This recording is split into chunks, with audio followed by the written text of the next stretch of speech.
Your Super Bowl 57 matchup is set with the Kansas City Chiefs and the Philadelphia Eagles set to travel to Phoenix 2 weeks from now. You are listening to the Fumblerooski podcast by Power 88 and Secret Weapon Consulting. Adam Wright with Justin Tucker and CJ Medeiros. Guys, we have a great show in store for you guys. So we're going to recap a little bit on the AFC Championship. Plenty of stories there. And we're going to start on our Super Bowl coverage. And joining us to cover all of this, we have the boys from the Neighborhood podcast. We have Kevin Valentin and Kyle Dabrow. So, guys, welcome to the show. Why don't you guys introduce yourselves? Okay, go ahead. Let's go. What's going on, everybody? Kevin Valentin here. Appreciate you guys for having us, and we're looking forward to the content. Yeah, my name is Kyle, and I just want to, extend my thanks and appreciation for letting us be on your podcast for this episode. It's definitely appreciated. Of course, man. Yeah, we've been following your stuff for a while, and I think you guys have a really good social media presence, and you post constantly, which is, we understand that's no easy task, being able to publish episodes each and every week despite a tough work schedule. But without further ado, we're going to get into it. So as I mentioned, the Super Bowl 57 matchup will be Chiefs versus Eagles in Phoenix. If you guys know your Super Bowl history, you know that there have been some memorable games in that area for Super Bowls. But I'm going to go around the table. We'll each give our initial thoughts on this matchup, and we're going to continue our coverage more in depth over these next 2 weeks until the big game. But, Kev, why don't you start us off? What are your thoughts? I think this is going to be an incredible game, man. Philadelphia's pass rush is one of the best pass rushes we've seen in quite some time, and then we all know the electric offense of the Chiefs is going to make it the battle of an incredible pass rush and defense, and then, of course, Patrick Mahomes and that offense are going to make it a duel for the ages, in my opinion. Mm-hmm. All right, Kyle? Yeah, the way that Kevin outlined it was pretty good. I mean, the way that I see it, you got Patrick Mahomes. Look, he's been to multiple Super Bowls and is pretty much undeniably the best quarterback of this new generation that's coming into the fold. And he's going up against a newcomer in that Super Bowl environment or stage with Jalen Hurts, who's had a phenomenal year this year.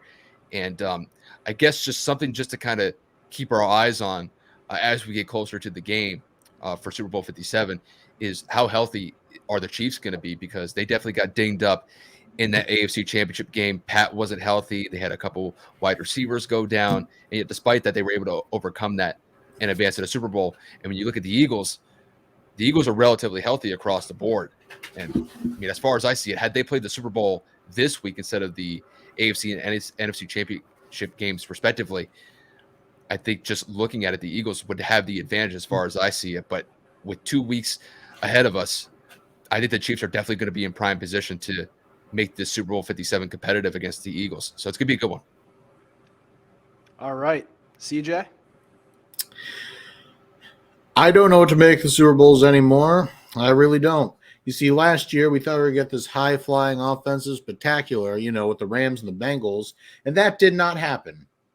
And look, the Super Bowl is like the Wild West. You don't know what's going to happen. All cards are on the table. All bets are off. And you know what? There's this nagging feeling in the back of my head that this is going to be like a defensive slugfest. I don't want it to be, but I feel like it is because, Philly's got an elite defense. Kansas City's defense is good and it's really underrated.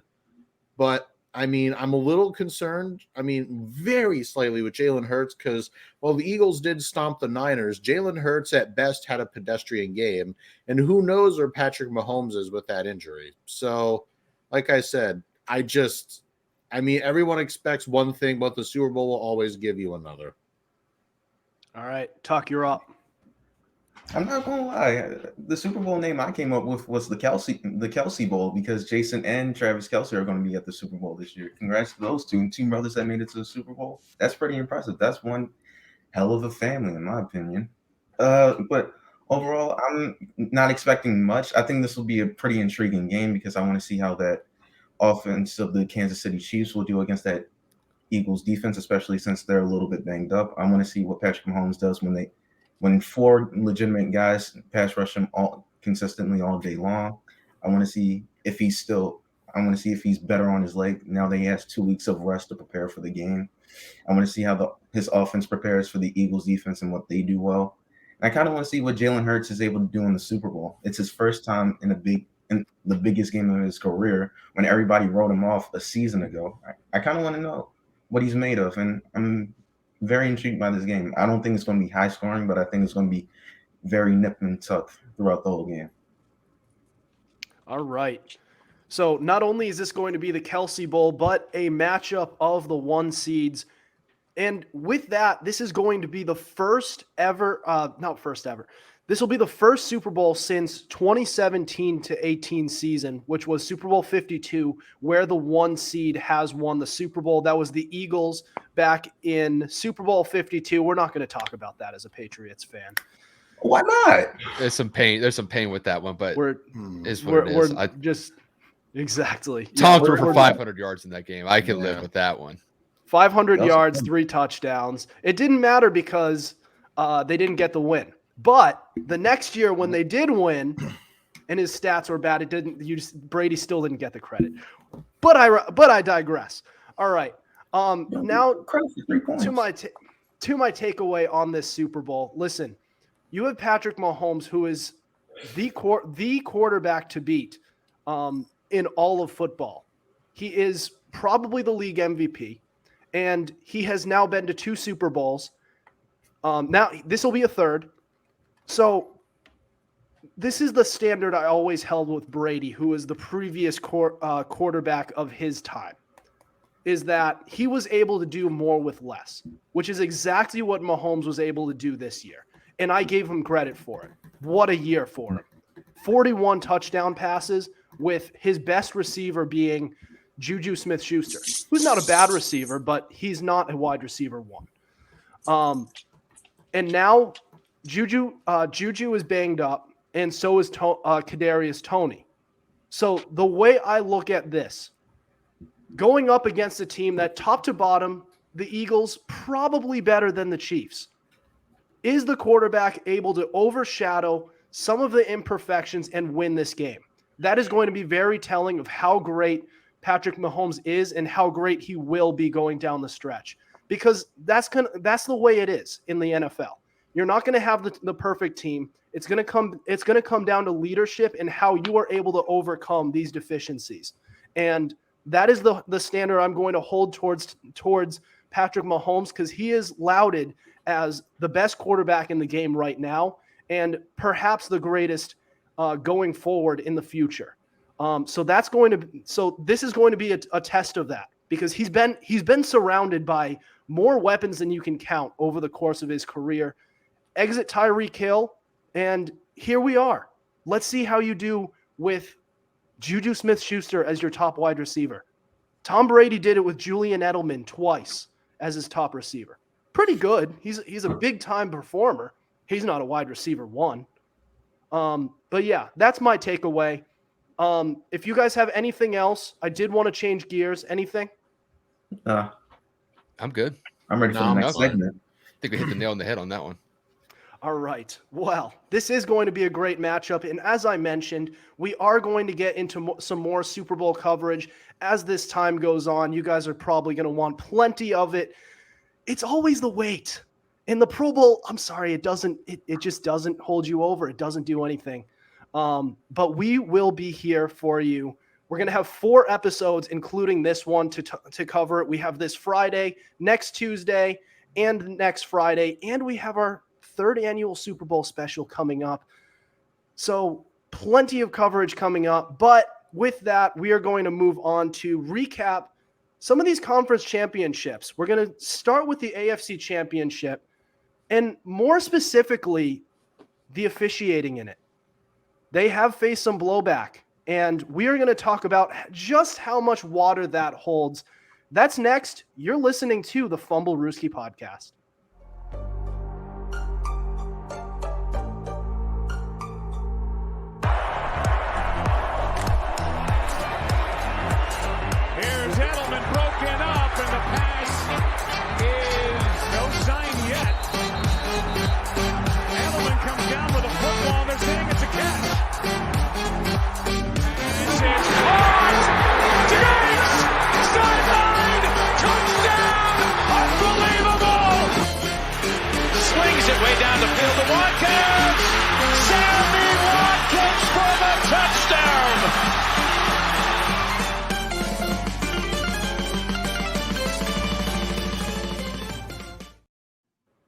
You are listening to the Fumblerooski podcast by Power 88 and Secret Weapon Consulting. Adam Wright, CJ Medeiros, Justin Tucker, special guests Kevin Valentin, and Kyle Dabrow. So we are on to the AFC Championship. And as I mentioned, in specific, the officiating. So the referees are under fire from that 23-20 outcome.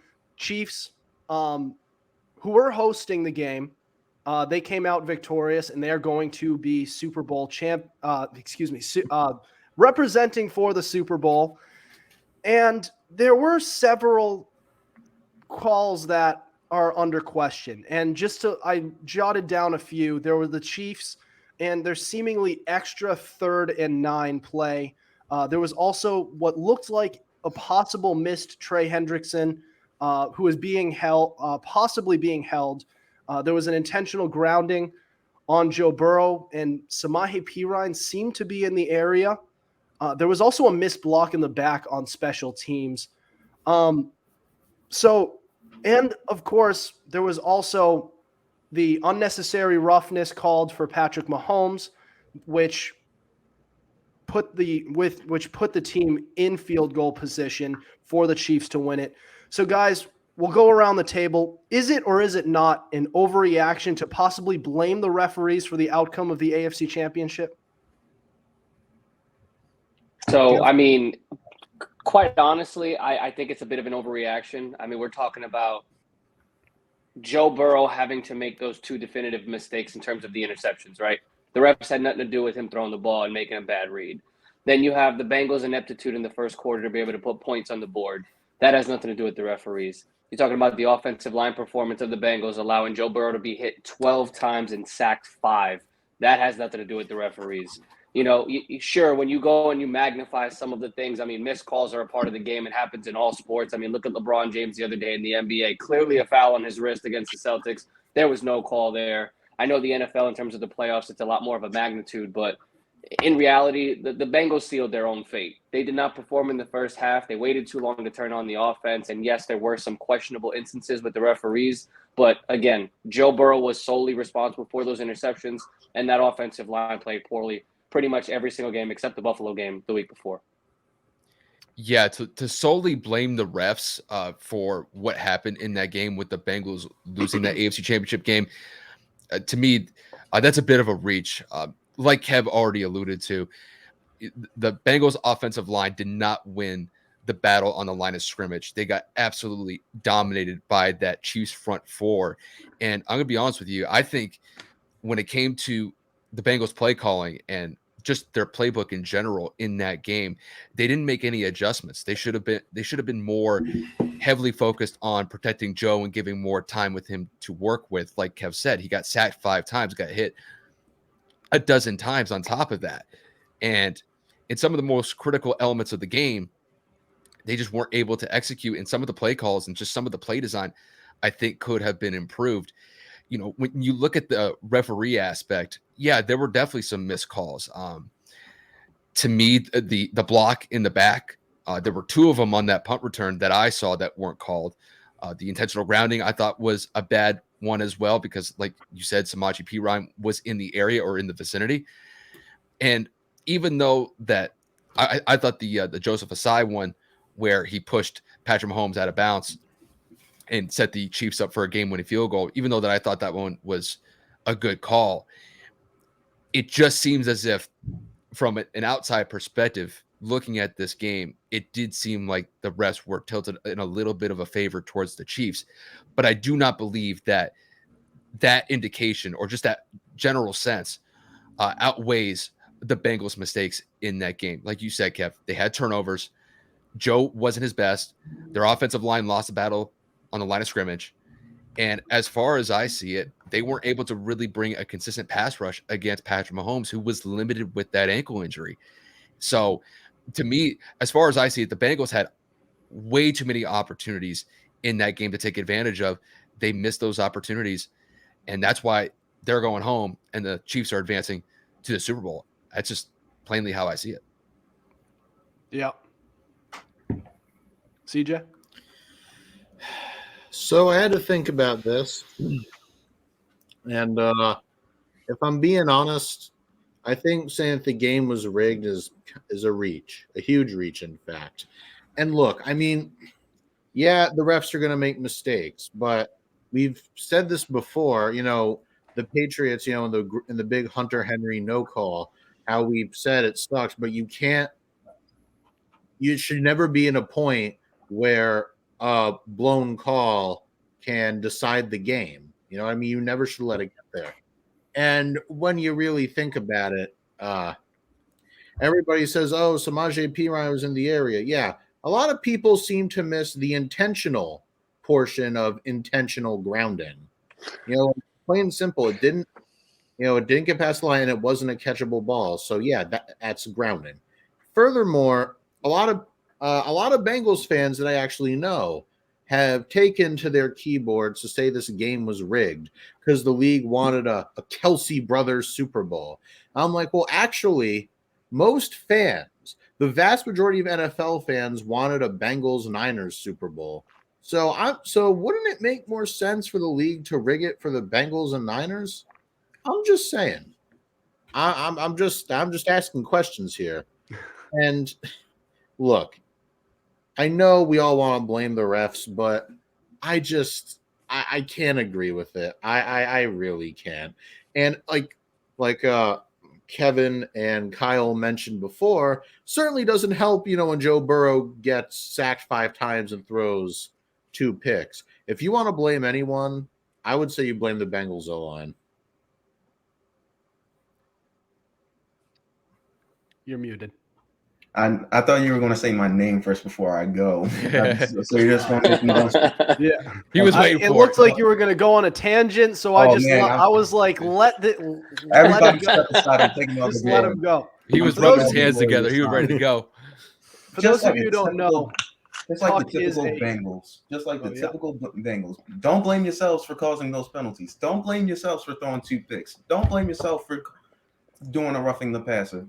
Don't blame yourself for the intentional grounding. Know what? We were robbed by the refs.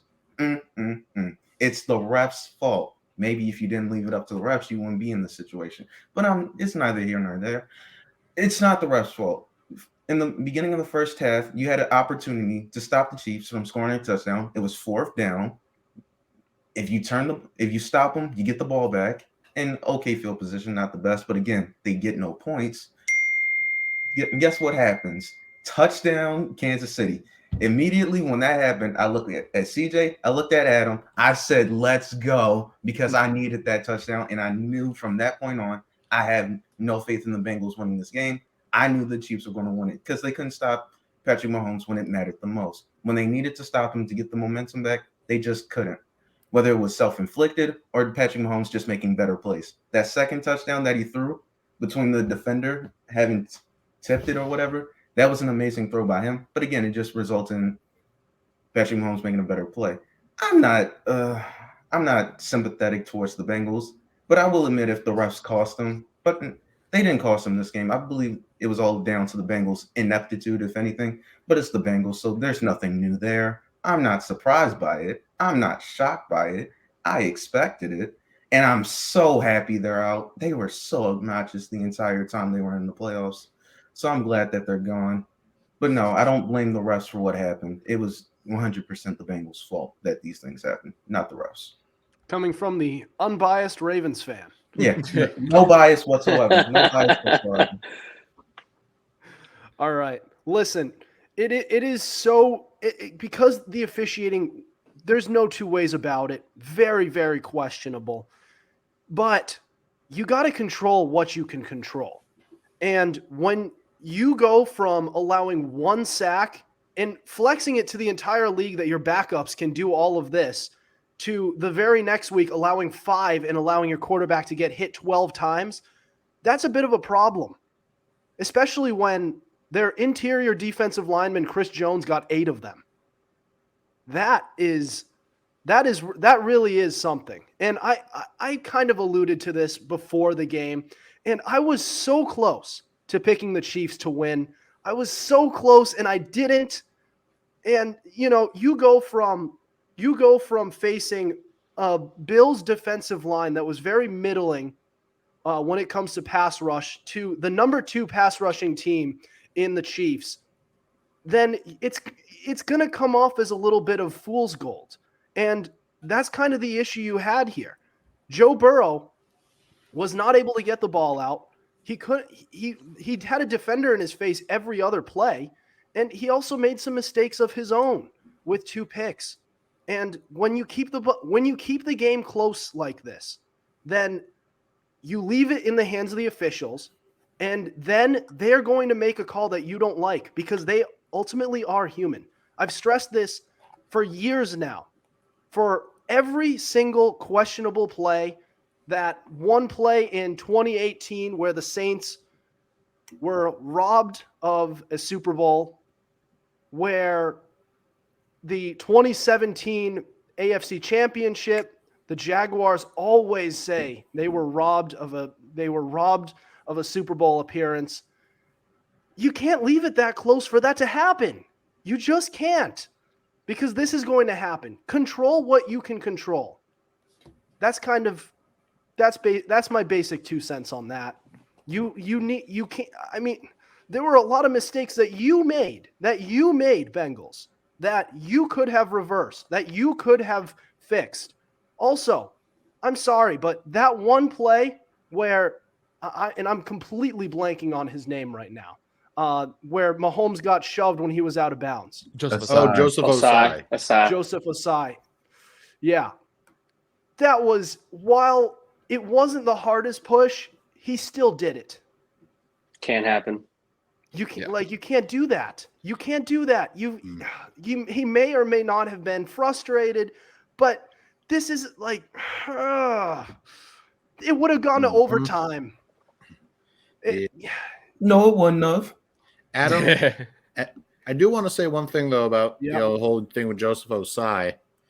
Even if it was a terrible call, you as a defender have to know the state of the game.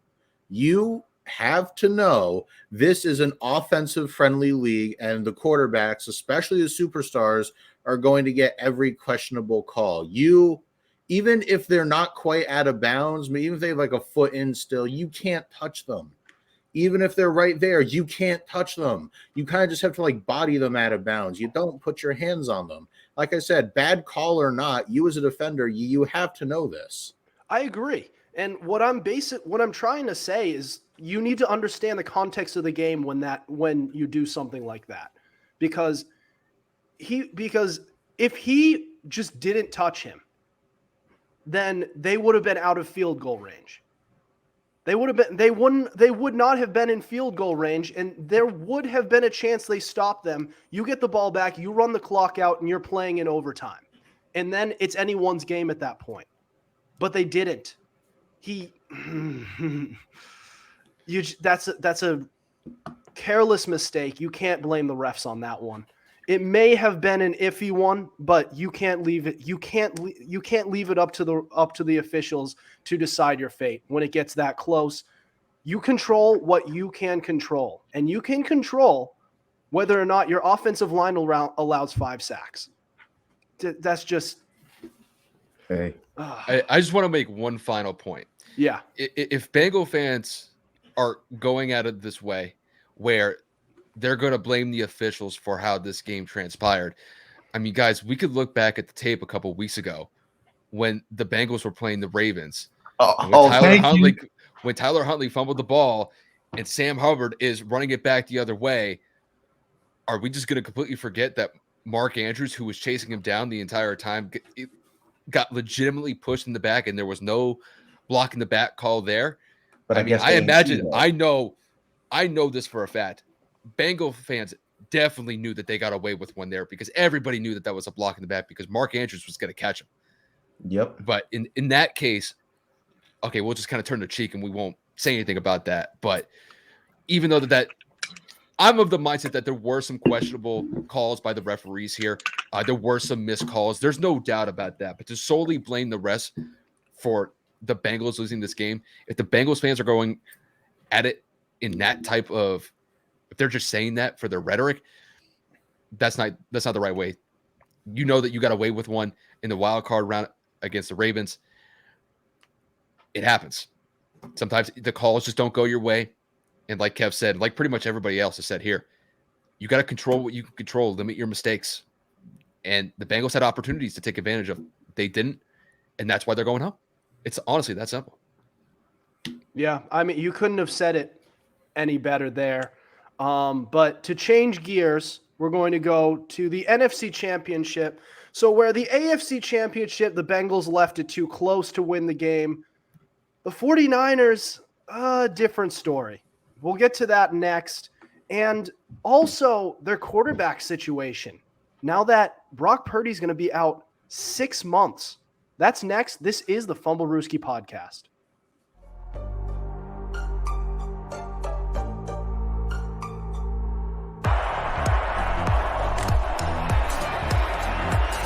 Here's Edelman broken up, and the pass is no sign yet. Edelman comes down with a football. They're saying it's a catch. This is caught. Diggs! Sideline! Touchdown! Unbelievable! Swings it way down the field to Watkins. Sammy Watkins for the touchdown.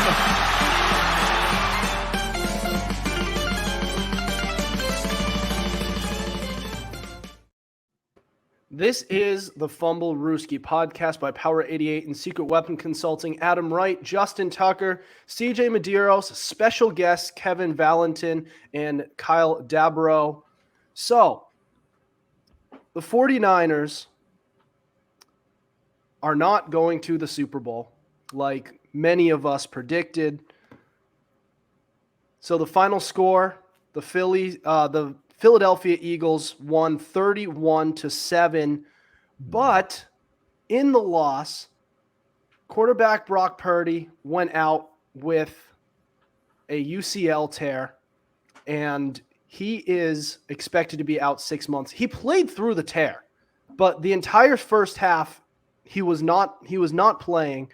But with Purdy out and Trey Lance also rehabbing from a second ankle surgery and Jimmy Garoppolo recovering from a broken foot and set to hit free agency, this situation for the 49ers is kind of up in the air. So what is next for the Niners in their quarterback room? Kev, I'll start with you.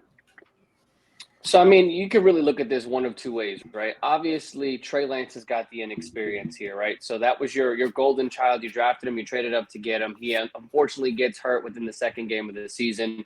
You roll the dice with Jimmy Garoppolo in the offseason to get him back on a minimum deal or somewhat minimum deal with incentives. He ends up getting hurt. And then you're stuck with your third string, right?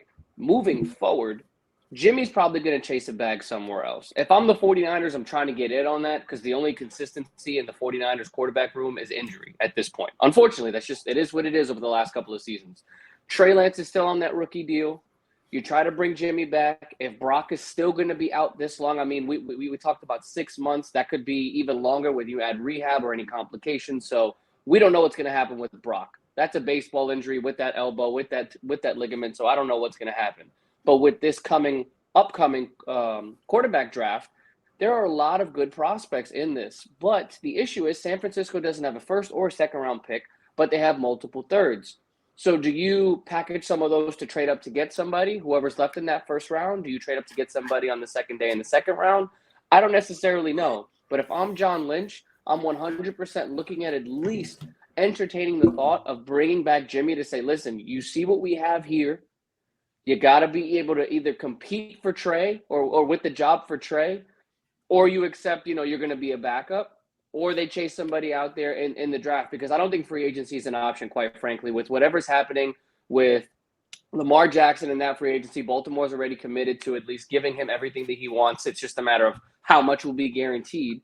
And then you got Derek Carr out there on the other side. No one knows what's going to happen with him. Vegas is probably going to cut him. Do you take a gamble on him, an experienced quarterback, but he's already been proven with talent that he can't get it done, but he's never had a good defense. So it's not like John Lynch and that front office don't have options. It's just a matter of which route they want to go on. Kyle already knows I'm a big Jimmy Garoppolo supporter. I know that he gets injured a little bit more frequently than most people would like to admit, but he's a winner. And statistics prove it. Winning percentage proves it. His career record proves it. Jimmy can get it done. It's just a matter of can he make it to the end of the season to do that. That is a very fair point that Jimmy Garoppolo, while he hasn't had the physical abilities, this guy has proven to be a winner. He's won everywhere along the lines. But Kyle, what are your thoughts? No, when it comes to Kevin's sentiment, I share it pretty significantly. I mean, for me, when it comes to Jimmy Garoppolo and his status with the 49ers, I think at best, it's like maybe like a 5-10% chance he goes back to the 49ers, even with this development with Brock Purdy and a torn UCL. I just see Jimmy looking at the landscape of opportunities at a quarterback position. I can tell you right now, it's not going to be San Francisco, especially if he could get a pretty significant contract. And it's basically, as you guys outlined, wherever Jimmy has gone, success has followed. And if he were to find a new team this offseason, I think that he could definitely bring that opportunity and bring that success along with him wherever he goes. For me, when it comes to the 49ers and how they're going to handle it this offseason, I think their answer is right inside the building.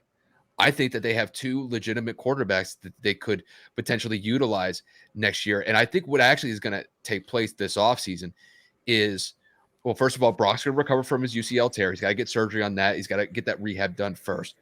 And I mean, if we go by the 6-month timeline, that would set him up for the end of July, which is basically right when training camp starts.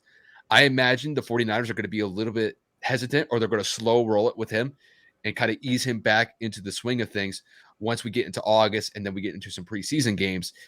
But as of right now, I think it's going to come down to Kyle Shanahan making a decision between Brock Purdy and Trey Lance as the starting quarterback for the 49ers next year. For me personally, I would tend to side with Brock just because he has the experience there. The injury component, it's for both of those guys. Both of those guys have been hurt. And with both of these guys actually suffering significant injuries, it's kind of crazy that the 49ers just got a bad luck they just got a bad roll of the dice. But Brock proved to me that he can run the offense effectively. It's not to say that Trey can't. It's just that Brock has a little bit more of a working resume and has more working experience than Trey does. Trey brings great athleticism to that position, kind of almost similar to what maybe they had with Colin Kaepernick back 5-6 years ago. It's just that Trey's still a little bit of an unknown. And coming into this season, Brock was pretty much an unknown because he was the last pick in this past year's draft. Yet I thought he played significantly well the way that the 49ers ran their offense. And, you know, as we get closer to next season, that's going to be the question that the 49ers are going to have to answer internally. Who are they going to go with? Is it going to be Trey? Is it going to be Brock? I think Brock proved it to me that he can lead that offense effectively. Outside of the one NFC Championship game, he never lost them a game. So him being a starter, I thought he was extremely successful. I thought the system that they had in place, that Kyle Shanahan created with that offense, I think it's a good formula for them working forward. But I wouldn't be surprised if we do see some sort of quarterback competition between Trey and Brock. And we'll just kind of see where it goes from there. But the injury component to Brock being out 6 months, you know, maybe there's a possibility that Trey can get some reps. And I think the 49ers would be smart to do their due diligence on that simply because Trey's an athlete. Definitely more than Brock, but Brock definitely proved that he's a competent quarterback despite being the last pick in last year's draft. So that's how I see it. Well, Trey Lance is an athlete and with unbelievable abilities, and he's also their prized third overall pick. So they kind of have to give him some sort of shot and try to figure out if this guy has it or not. But CJ, what do you think? I think there's an option you guys haven't touched yet. Now, as you know, Tom Brady will be a free agent. And as you know, oh my God, Tucker does not like that. Don't do this to me. Don't do this to me. Oh, I'm going to do it to you, Tucker. Oh, please. Oh, I'm going to do it. You had to say it like that. Okay, yeah, that sounded wrong. No homo, no homo. Okay, but see, here's the deal. Many people in the NFL they believe that he wants to play for another year. And it's not if he's going to play, it's where he's going to play. I don't expect him to stay in Tampa because I'm not a fan of their head coach. Their offense is falling apart around him, and their defense regressed horrifically. And when you see Brock Purdy's hurt and Trey Lance thus far has not been good, and Jimmy G's out the door, if I'm Tom Brady, I'm taking every chance to leap at San Francisco. But that's just conjecture. Let's say he doesn't go there, or he goes somewhere else, or re-signs with Tampa, or whatever. I'd say you go with Brock Purdy, because the Niners locker room themselves is not sold on Trey Lance. Trey Lance really never even impressed even last training camp. And you look at Purdy, who got you to the NFC Championship game, and he can only improve. And I know what you're thinking. Oh, he's just a system quarterback. You could just plug and play anyone. You could just put anyone in that offense, and it'll be good. I'm not entirely sure, because Josh Johnson didn't look too good. I'm just saying. And when you see how Brock Purdy played, how he literally toughed it out trying to play through a UCL tear, didn't quite work out. I think the starting job is his to lose, and I think you have to communicate that with Lance. And like Kyle brought up, how even though he's going to be out for like 5-6 months, that's still going to put him like right at the beginning of the training camp at the end of July, or more realistically mid-August. I do think that he's going to be ready, though. Probably for the start of the season. I'd say there's like a 70% chance of that, barring any major complications. But I still think no matter what, the job is Purdy's to lose. All right, talk. Okay, I'm going to say this once, and I'm going to just go right past it because I cannot believe we're actually having this conversation. Tom Brady needs to retire. Go collect those AARP checks and don't come back. I'm done. Thank you, Tuck. About this. Thank you, Tuck. I'm done having this conversation. I have a slight objection to that, but continue. I don't I. understand why these two Patriots fans continually talk to me about Tom Brady playing another year. It's like they want him to die on the field. I don't It's know not why. these There's two three of them Patriots now. fans. It's the entire NFL media, my guy. Just There's a let quote him go from Rocky broadcast. 4 where Let him go raise the his main kid. villain said Let him do something. anything else. But that's just my personal opinion. Tom Brady, please retire. You've done enough. We all know you're the GOAT of the quarterbacks. We know you're one of the greatest of all time. Just let it go, please. Stop. Because if you actually do get injured on the field, that's your fault at that point. But enough about that.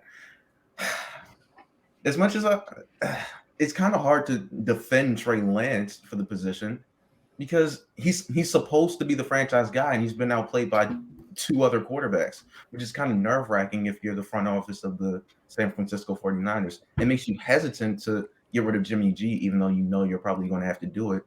And you don't even know what you got in Brock Purdy to the point where he could actually be your franchise guy right now or the proverbial backup. So the fact that you've seen a lot more franchise potential out of Purdy, but you haven't seen that out of Trey Lance due to injury or inconsistent play, it makes you wonder, did we make a mistake at the number 3 overall pick last year? And it makes me contemplate whether or not they should pick another quarterback in the draft. I'm still saying the jury's still out on Trey Lance. I think give him another year to see what he's got. He just came off a horrendous injury and basically missed another season. And I still think you have another shot to do something with him. I believe he still can be the franchise guy. I just think you need to change or tweak the offense a bit more around him. I don't think he'll be a bad quarterback. I'm not sure if he'll be a franchise guy, but I think he'll be a solid quarterback. Will he be better than Brock Purdy is the question. I have no idea. Brock Purdy looked very good under that San Francisco offense. He looked very good to the point where he's actually in the conversation for Offensive Rookie of the Year, even though he didn't start all of his games. That's how good he looked. And so when I look at it, I'm like, I know Brock Purdy did very good, and I know Brock Purdy just came off an NFC Championship game, but he's injured, and he's going to be out for 6 months anyway, so you might as well start off with voluntary OTAs with Trey Lance as your starter to see what he's got. And if he's looked like a more improved, or like start off with Trey Lance and see what he's got, because I think he'll be right just in time for, I want to say, mini camp or like training camp in August. If he looks like the guy now and he's able to do what he was supposed to do as a franchise quarterback, I say go with Trey Lance. And if Brock Purdy continues to perform despite the injury, I'm like, put Trey Lance as the backup for now. But either or, I don't see Jimmy G's or porn star Jimmy staying there for much longer. And Tom Brady, do not go to San Francisco. Stay your ass away from Santa Clara and just retire and go into the booth like we all know you need to. That's all I got.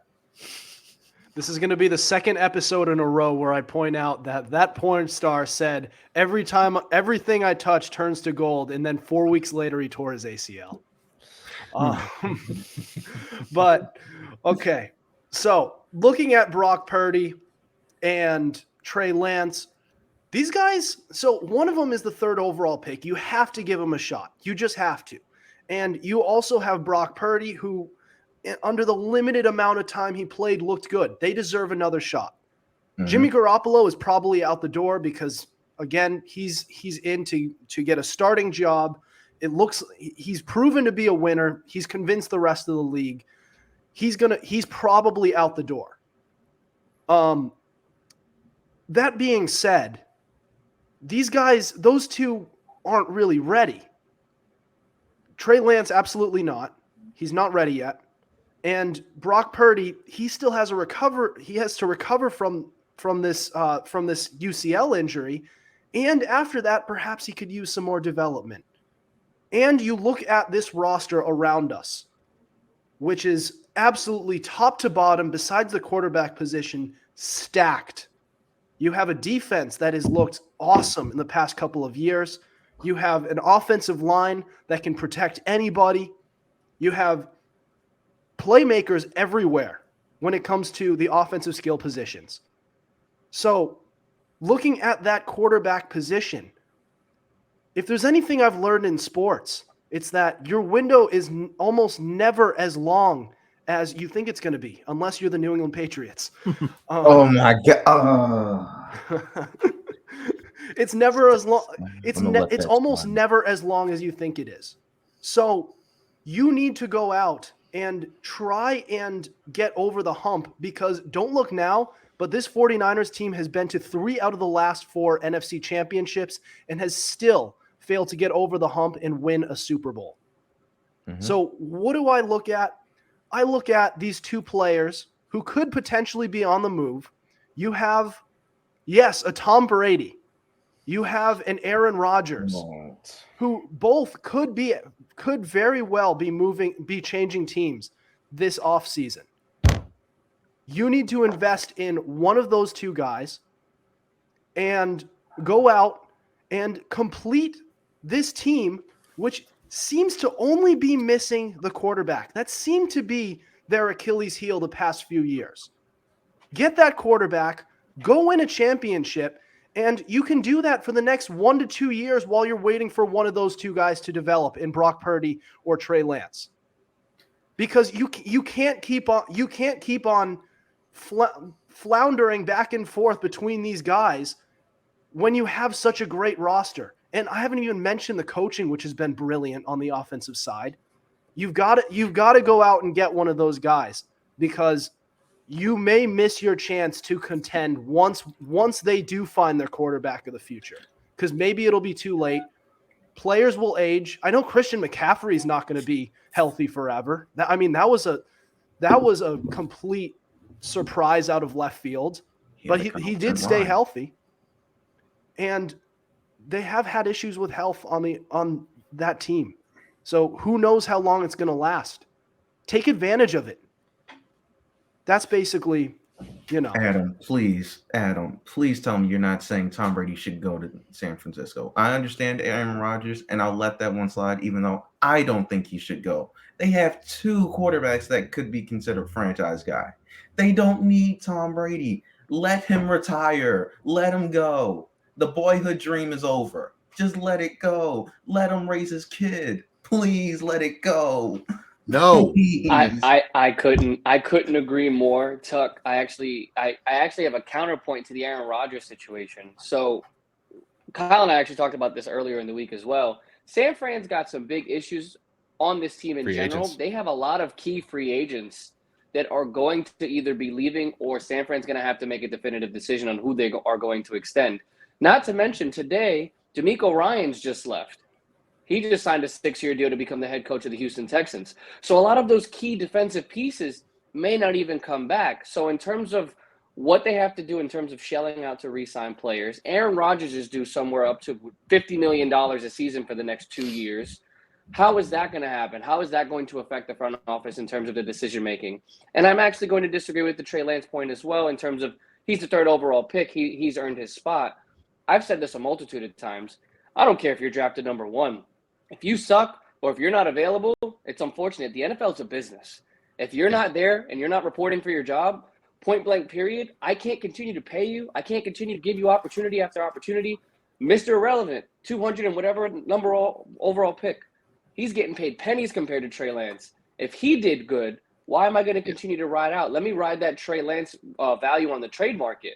Oh, he was a number 3 overall pick. He's athletic. Try to get something for him. Try to acquire something in free agency while dumping him off. There's too many narratives at the quarterback position for San Fran to mainly focus on Rodgers or Brady. Plus, when it comes to Brady, he's looking at schools in Miami. He already got Giselle taking his money out of his pockets for child support. He's not going to go across the whole country and go play quarterback in San Francisco. It's not feasible for those two, at least in what I think is not possible. I think San Fran's got to figure it out draft-wise or somehow convince Jimmy Garoppolo, get another couple porn stars in there because that you can't afford to let him leave, man. I don't know what it is. That boy just find a way to win. From their front office perspective, more than likely their answer is already within in-house, simply because if you were to bring in somebody like Aaron Rodgers or Tom Brady, I mean, I don't know what the specific contracts of Trey and Brock are, but more than likely it would, though, bringing in somebody like Rodgers or Brady, their contract would dwarf what both of those guys are going to make next year combined anyway, and for the foreseeable future if they were to really go out of their way and bring in Rodgers or Brady for an extended period of time. I think the way that I see it is, look, Tom Brady was not Tom Brady that we know of right now. He was that 6th round pick. And Drew Bledsoe, when he was the starter for the Patriots way back when, he was, I believe, one of the very first quarterbacks that ever had a $100 million contract. Yeah. He was the first and one. When Brady came in and replaced him and Belichick decided to roll with Brady instead of Belichick, we could have kind of a similar type of situation here. Obviously, the dynamics with what the 49ers have is a little bit different because Jimmy G doesn't have the stature that Drew Bledsoe had at his respective point in his career. But nonetheless, you have Brock Purdy, who's Mr. Irrelevant. Nobody thinks that he's irrelevant anymore after what he just did the last 2.5 months. And with the way that he played throughout the last 2 months, I think if given the opportunity, as long as he recovers from his injury, from his UCL injury, I think that they could use that extra money in having Brock as the quarterback on that type of rookie deal instead of really mortgaging your future by potentially letting some free agents go by bringing in a big name quarterback. I think that you could use that extra cap space and that extra money to potentially entice guys that are on their unrestricted free agents list back into the fold, like Jimmy Ward. He's one of their defensive captains. If you keep Brock or Trey for the foreseeable future and you stay away from somebody like Aaron Rodgers, I mean, you're already up in that scenario with cap space. So I think their answer is within house. It's just whether or not that the front office and Kyle Shanahan are on the same page there. And that's something that's going to kind of work itself out in the offseason. All right. Yeah. Listen, so regarding whether or not their answer is in-house, yeah, I definitely agree. I'm just worried about is the fact that this 49ers team is the team around it is looking to win now. And Right. I'm just worried, especially in the NFL, things can change on a dime. A team could be a 12-win team one year and then be a 4-win team the next. So while they're waiting for these quarterbacks to develop, whether it be Trey Lance, whether it be Brock Purdy being the real deal, once they figure that out, it could be too late.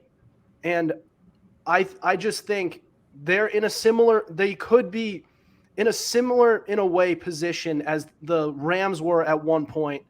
They couldn't quite get over the hump with Jared Goff. They brought in Matthew Stafford, and everything clicked, and they won a Super Bowl. Something like that. It could work out. The only thing is whether or not the 49ers have a certain type of mindset, and that is we're in win right now mode, where basically we're only looking like the next 1, 2 to 3 years out, or are you willing to be a little bit more patient, allow these younger quarterbacks to prosper within your own system to develop them? And as far as I see it, the developmental system that the 49ers have in place with their coaching personnel seems to be pretty competent as far as I see it, because no matter whatever sort of quarterback that they put in, they've been largely successful. The only thing is injuries have kind of plagued that position. But maybe they play the long game instead. It's just, you're right in the aspect of they have a limited amount of time with the players that they have that are just a part of their core roster. But relatively speaking, if you look at the star players on this 49ers team, they're all relatively young still. And as far as I see it, I think that defense can rally around a younger quarterback. And, if the defense has to take a little bit more of the pressure for the first couple of years and allow Brock to kind of go through some of the developmental years of being a quarterback in the NFL, I think it's definitely worth the risk there. There's no scenario where there's no risk whatsoever. There's always going to be some sort of risk that you take for whatever sort of strategy you want for the future. But as far as I see it, the one that makes the most sense based on a cap space situation, I think you go with the younger prospects at the quarterback position. I think going into the free agent market or looking at somebody like Tom Brady or Aaron Rodgers, I think that would stunt the development and the growth of the team. And I think that there's a chance where they could potentially be in competition for multiple Super Bowls in 5 to 6 years, instead of maybe really only being competitive for 1 or 2 for the next 2 years. And then you go through some sort of rebuild after. It's, you're going to have to weigh those decisions in the offseason, but I guess time will tell in that regard with what the 49ers do. Yeah. And I think what this segment proved, because we have a lot of different viewpoints here, is that this 49ers quarterback situation really is up in the air. Mm-hmm. I mean, you could come up with 5 or 6 different answers just sitting here thinking off the top of your head. But I do want to change gears here and move into you guys' guest segment. So the neighborhood podcasts are coming together to talk about. So we're at the All-Star break for the NBA, and every year you guys go through some surprising and disappointing teams. You guys are going to get a taste of that coming up next. So don't go anywhere. This is the Fumblerooski podcast.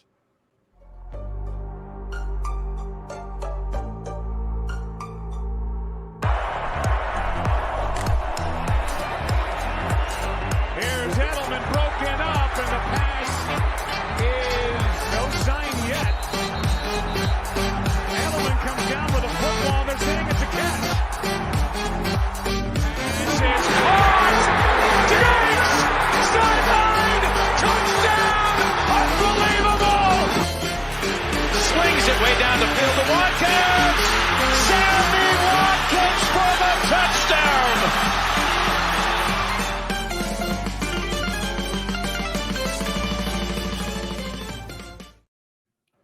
This is the Fumblerooski podcast by Power 88 and Secret Weapon Consulting. Adam Wright, Justin Tucker, CJ Medeiros, special guests Kevin Valentin and Kyle Dabrow.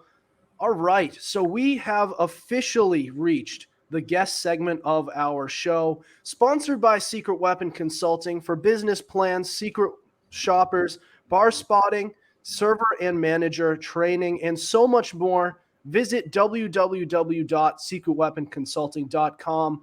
And without further ado, your boys from the Neighborhood Podcast have the most surprising and disappointing teams for the NBA so far this season. Guys, what do you got? Well, I mean, specifically, we always cover like we talked about at the beginning. The most surprising team thus far, the first half of the year, and our most disappointing. I know Kyle and I normally have a couple different aspects, but I feel like everybody here can agree the most surprising team in the NBA has to be the Sacramento Kings. I mean, they have not made the playoffs in almost 20 years. They have been the epitome of ineptitudes between free agency, drafting, I think, with 6 or 7 consecutive power forward centers over the last, I don't even know, like 5 or 6 years. I mean, obviously, you trade Tyrese Halliburton. You signed Harrison Barnes a few years ago who seemed to be a little bit past his prime. And then, of course, at the end of the day, De'Aaron Fox is just absolutely killing it with Domantas Sabonis, and they are third in the Western Conference. I can guarantee you nobody in the world thought that this team would be as good as they are right now. And Mike Brown is 100% coaching those guys up perfectly for what that system seems to be working with. And then for me, most disappointing players, I can kind of chalk it up to two. It would be either the Phoenix Suns or the Portland Trail Blazers. The only reason I say the Suns is because obviously we know that they were a consistent team that was constantly the last 2 or 3 years competing for an NBA championship, falling short against Milwaukee, and then, of course, losing in Game 7 to my Dallas Mavericks. But I think I'm going to go with Portland. Damian Lillard was out majority of the year last year. Anthony Simons gets re-signed. You trade for Jeremy Grant to add a little bit of depth on the offensive side, to go and get rebounds, get you a little bit more of a third option. And then, of course, you have Josh Hart and a couple of other role players. Dame is basically averaging, over the last 10 games, 35-plus points per game. He is just logo Lillard, Dame time, the epitome of a superstar who's committed to loyalty, but it looks like Portland's front office just can't seem to get it right and finding him some help.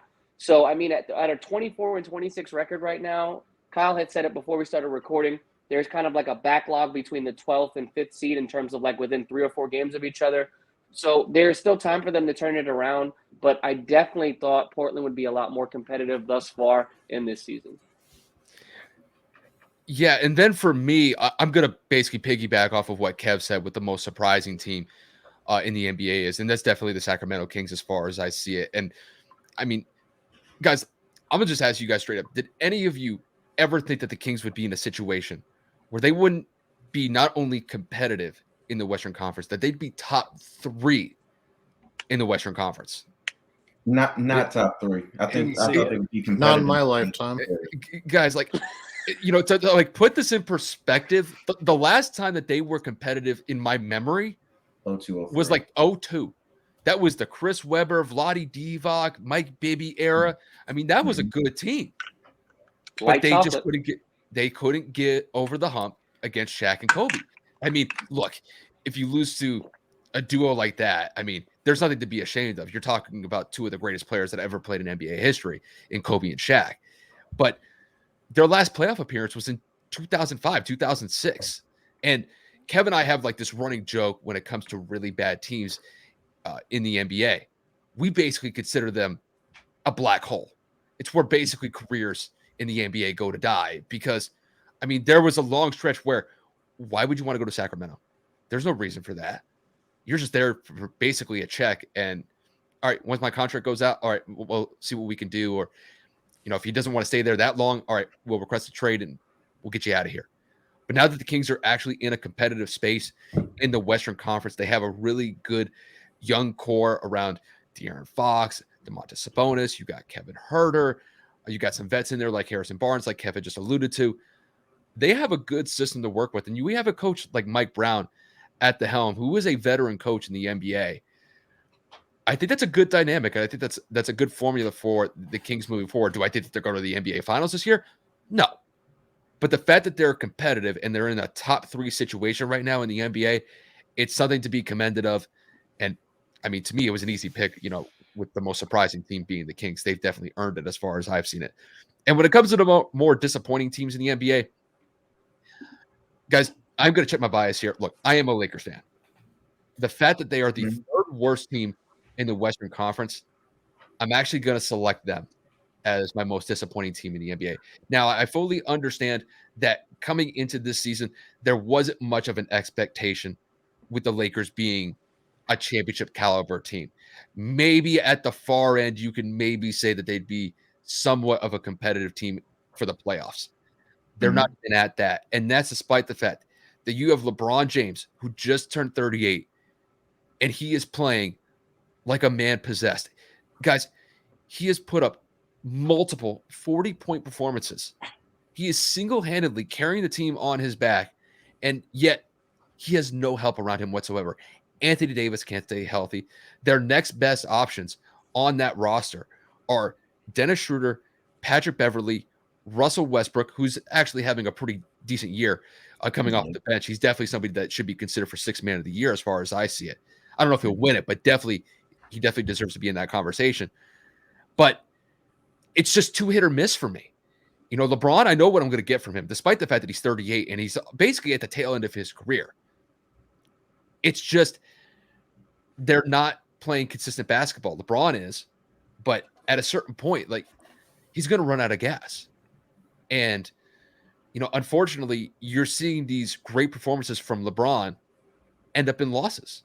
You know, I don't know the stat specifically, but whenever the Lakers are playing and he gets 40-plus points, I think they have a sub-500 record. And that's unfortunate because LeBron is still playing at a peak level, even though I think a lot of people would consider 38 years old being out of a player's prime. And, you know, with them really only being a couple positions back from teams like the Rockets and the Spurs, that's not a situation that you want to be in moving forward. And I don't really see it improving anytime soon. So the Lakers, they're still a competitive team, but they just can't get over the hump to win games consistently. And unfortunately, I do see them as the most disappointing team in the NBA, despite there not even being that great of an expectation coming in. It's just unfortunate to see them in this situation where you have LeBron, who's playing out of his mind, and it's just ending in an unfortunate situation where they're just losing games consistently. So, yeah, my most surprising team, definitely the Kings, and my most disappointing is the Lakers. You guys have the floor. Like, if you guys want to chime in, go right ahead. Can I give you one for surprising? Sure. Of course. This is your All show, right. so go right ahead. Yeah. Hey, this is your segment. We treat it as such. So the Brooklyn Nets.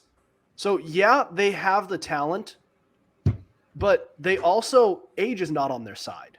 Both Kyrie Irving and Kevin Durant are on the wrong side of 30. Kevin Durant is currently hurt with a knee injury. He's on pace to be back in a few weeks, but yet the team is still up there in the standings. And this is a team that barely made the playoffs this past season. And they've been able to look past all of that and be able to still win games. And they are among right now they are 31-19. They're third in their division. But 31-19 is nothing to sneeze at, especially given the expectations that they had. I mean, they're better than they were last year, and they're playing with some old players, and they're still able to win games. That's pretty impressive, especially with a douchebag like Kyrie Irving leading the charge. So I will say I'm surprised, and I also wouldn't, as a Celtics fan, I wouldn't mind a conference championship between a series between those two teams if the Nets actually can make it there. A lot of storylines there. Be a lot of fun to watch. A rematch of last year's first round and the first round of the year before, now that I think of it. And also the history with Kyrie Irving, that would be fun. But that's a surprising team to me. I think that Brooklyn has played beyond expectations. I thought they'd turtle and their age would take a toll this year. Fair enough. Yeah, fair enough. I mean, Kev, I think we were even talking about it earlier in the day, and I think you were thinking about the Nets as well. I was. It was weird for me because I thought once KD went down, I mean, he was averaging 30 points a game, and obviously Kyrie is in and out of the lineup with injuries as well. They started the season off pretty rough, and Kevin Durant kind of came at the media and was like, how am I supposed to win with Royce O'Neal? Like, it was kind of messed up that he shouted out his teammate in that light in the media to basically say, like, I don't have anybody to play with, and it was like a cop-out. Obviously, KD requesting a trade in the offseason and Kyrie too, but I mean, I'm definitely surprised they're playing as well as they have, especially with the injuries between their two superstars. they're really finding a way, and it's pretty impressive for sure. Yeah, can I What just else you throw guys in got? a disappointing team maybe before we change gears? Mhm. Yeah. Yeah. A lot of people, had high hopes for this team, because if you just look at their roster when healthy, it's a pretty damn good roster. But the Chicago Bulls, Oh, I mean, think about it. Look at their roster when completely healthy. I know they're not healthy, so let's just take a inventory check of their starting five when healthy. Cannot stress that enough. Lonzo Ball, Zach LaVine, DeMar DeRozan, Patrick Williams, and Nikola Vucevic. Well, Lonzo's hurt. Vucevic has become a black hole, basically. And you're starting Alex Caruso at point guard. I mean, he's good, but I don't know. And I mean, and there's all kinds of trade rumors about how Zach LaVine may want out. Drummond and Vucevic are probably gone. Like, what happened to this team? They got DeRozan, they got Ball, they got Vucevic. They were going all in. And now they are at the 10th seed, sitting at a woeful 23-6. And they're 5-5 in their last 10. I don't know what was happening. This was a team that I was like, oh, careful, they're a dark horse. They could make some serious noise. And half of that's injuries. And the other half, I guess maybe they just didn't live up to their billing, or maybe it's that case where, they read their own press. What do you guys think? I think DeMar DeRozan isn't playing as good as he did last year, if we're being honest. No, he's really not. His efficiency's plummeted. He's just taking these awful shots left and right. He used to be good at hunting his shot, and now just not anymore. He's taking too many poorly timed threes, and he's just, everything about him is just getting worse, which is weird because at his peak, he's arguably a top 5 small forward, at his peak. I cannot stress that enough. Like last season or a season ago or whatever that was. You are stretching that. No, I said at his peak, at very best. Remember when he first went to the Bulls, and everyone's like, "Oh my God, this guy's amazing." That's his peak. DeMar had a good start. He has not, DeMar had a good start with the Bulls. Exactly. He had a great start, and he has not been that since. And frankly, you hate to say this for the Bulls. You really do. But it didn't work. The Lonzo, LaVine, DeMar experiment with Vucevic and whatever, it didn't work. It flopped. Yeah, it flopped. Yeah. It's not going to work. It's a Frankenstein's monster of names just cobbled together. And it's like, all right, go win. Well, they're not going to win. Hate to say it. It's time to blow it up. I'm sorry. I'm sorry. I can't let this go. He's not top 5 at peak. There's no, 5. I did not. No, wait, what? Are you kidding me? Remember when you started out with the Bulls? Yes. At peak. Last season, he hit like just 2 or 3 game winners, averaged over 25, was shooting over 50% from the field. Like, he was their go-getter when Zach LaVine exactly. and Lonzo Ball were hurt. And the ongoing narrative when he went into Chicago was that he was washed. Nobody was expecting him to blow up the way that he did. Now, this season's been a little bit different. He's definitely regressed. Season? Oh no, that's he's definitely regressed, but he had a good stretch last year. So I'm not gonna criticize him on that one. Look, I'm not saying that he is. I'm just saying he has the potential. He has shown that he can, or at least mid top 10. Listen, because of time, I'm willing to move on to the next one. But after this show is over, I will tell you 5 guys at peak, and we can discuss at peak that are better than this guy. All right, you clearly forgot how he was when he started. I'm just saying, if he plays like that, they have a winning record. But he's not, so they don't. I'm going to let it go until we're after the show. We're talking about this. I'll pass. The Atlanta Hawks are a disappointing team. Oh, yeah. Yes. Also, Trey's overrated. Trae Young. I mean, look at his shooting stats this year. Good God. Efficiency-wise, he's having an off year. But, I mean, a lot of the hype behind it was DeJounte Murray was supposed to take that off of him. And I feel like Trae's trying to overcompensate to say, this is my team. You're not going to come here and take away my shots. But Trae's also been hurt this year as well, so the rhythm of his shots probably thrown off. DeJounte Murray's playing exceptionally well. Love him as a two-way player. Loved him in San Antonio. But I agree completely. Efficiency-wise and field goal percentage, Trae Young has definitely hit a pretty decent slump right now. All right. Well, there you have it. That is the Neighborhood Podcast, official, surprising and disappointing NBA teams at the halfway point in the NBA season. But we are going to change gears and touch on our Fumblerooski fan box. So the weekly fan box, and ask, who was the MVP of championship weekend? I had high expectations for this one, and it did not disappoint. That's next. This is the Fumblerooski Podcast.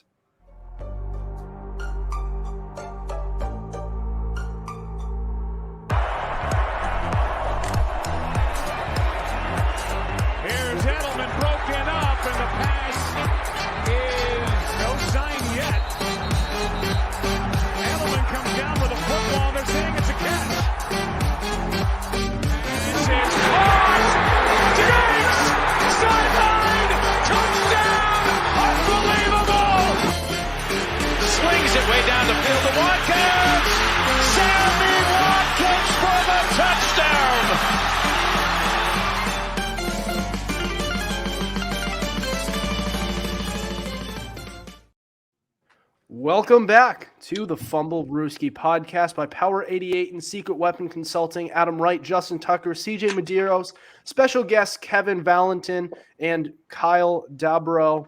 All right, so we have reached the Fumblerooski fan box. So we post a question filter on our Instagram every Monday, and you can respond with hot takes, questions, and more. And we will discuss it and give you a shout out on our podcast. Respond to next week's fan box question to be featured on our show. All right, so the question of the week was, who was the MVP of championship weekend? We got a lot of votes for the refs in the AFC Championship. But Isaac Zonana said Hassan Reddick. So that's a good – I think that's a good one. He was a beast this year, and he proved he is worth every penny of that deal. It was 3 years, $45 million for Hassan Reddick for the Eagles, and he helped punch their ticket to Super Bowl 57. But Grayson Mortimer said referees. Obvious. It was expected to get a few votes for that. So listen, the refs were not good. They had a bad night. But again, we alluded to this earlier in the show. They left it in the hands of the officials, the Bengals did, on whether or not they win this game. And yeah, if their officiating is better, maybe the outcome's different. But that doesn't matter. It doesn't change the fact that they made mistakes that dug their own grave, especially on that offensive line. Good Lord. Can they get a healthy and functioning offensive line for more than 6 games? Mallory Kleppel said Chiefs defensive line. So, I mean, that segues perfectly from what I just said. But, I mean, listen, the Bengals went from facing a middling pass rush this year in the Buffalo Bills, and then they go on and they go to the number 2 pass rush according to stats and sacks and pressures. So the Chiefs defensive line, I mean, absolutely. Especially on the interior with Chris Jones having a career year. And don't forget about Frank Clark. Owen Vanslack said Eagles offensive line. So I guess you could say they were the unsung heroes, because when you face Nick Bosa and when you face that whole 49ers defense, that's going to be a tall task. And they did fine. They did well. Nick Bosa was not as big a factor as he could have been. Shout out Lane Johnson. Oh yeah. And coming back from the injury as well. What a job. Diego Huertas said the refs, obviously. We're going to get a few of these. Again,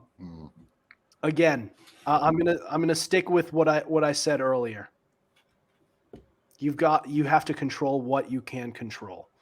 And it's so easy to blame the refs. I feel bad for them a lot of the time. Ian Mulhern said Hassan Reddick without a shadow of a doubt. Again, worth every penny of that deal, and he has been arguably their best defensive player on that line. And that says a lot considering how well that defense has played, not just on the front seven, but in their secondary. You can name 3 players who are just magnificent in the secondary.